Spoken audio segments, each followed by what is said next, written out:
afternoon. Brilliant. And it only happens like every other week on a Friday, but man. Yeah. All right, so hey, it's Russell here, and I'm with John from Zappos. We just completed a tour of the company. John is the tour leader and looks after all the other people that conduct tours. Culture guide, sorry. Yep. And anyway, having finished the tour, we just got into a really interesting conversation about the Zappos values, and in particular, the value of being humble.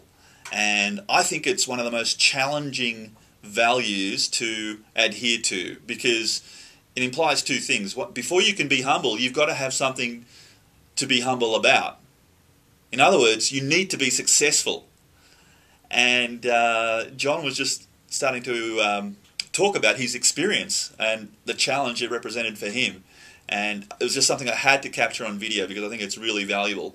Tell us about how that experience was for you. Yeah, so taking over the tours, essentially the role was to know who we are in all the different departments and what they do, to know how the culture of the Zappos family plays a role in that, and how it might be different from how other businesses do it.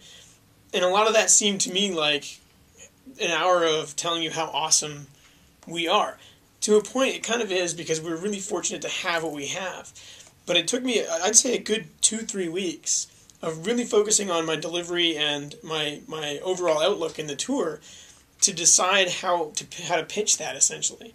So that walking around the building for an hour with me wasn't, oh, I walked around with that guy who bragged for an hour, but really to express that the values that we have are so important, and we have what we have growth-wise, family spirit-wise, benefits-wise, as a result of the culture, and not because we're just so amazing. And so it really was a struggle to include that core value number 10 of be humble in giving a tour every single day. Yeah, fantastic.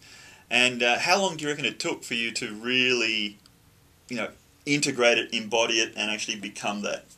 So I'd say 2-3 weeks of kind of focus on it, like here's where I'm struggling, and then just sitting down and writing out phrases even, and then reading them the next day to see how they came off, to see if they came off as, does it sound like I'm bragging or explaining, and then I'd say it was easily another 2-3 weeks to really get comfortable with why I had established that project for myself, and why it was so important that when visitors came through, that they were shown core value number 10 firsthand. So I'd say easily, like, the whole process from when I first came down to do tours to when I was comfortable presenting it as a very focused kind of approach, probably easily 4 to 5 weeks. Right. Okay. All right. So yeah, and I think for me, it's like it's one of the great characteristics of an A player is to be humble. I mean, if you just think about it, the people that you see that are successful and the ones that don't brag about it, I mean, how much do you love those people? Because they're just so down to earth. Yeah. Okay. To anyone else out there, what advice would you give if they're looking to become an A player themselves and embody that value of being humble themselves? We grow up in a world where it's all about getting straight A's and being the best and being seen as the best.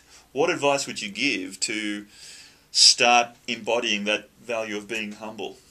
So I think the approach is the importance of not forgetting what got you to the point of being successful.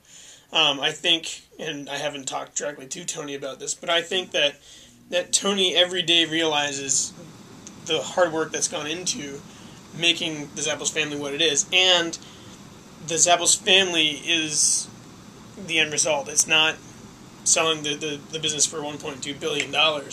That was something that was nice to happen, but I think he still is very focused on, we've got a place that people love to work. We've got a team that comes in and is passionate about our brand.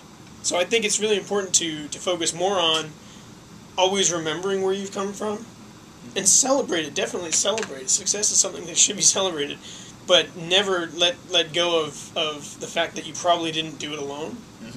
Right. And really keep that focus of, this is something that we have built, and this is something that we have contributed to make it what it is. Yeah, yeah, fantastic. And I can certainly share my own experience when I'm coaching clients, working with executives, and they make some breakthroughs and give me the praise of, how much I've helped them. But really, what I'm relaying back to them is the fact that it's got nothing to do with me. It's the fact that they put in the effort.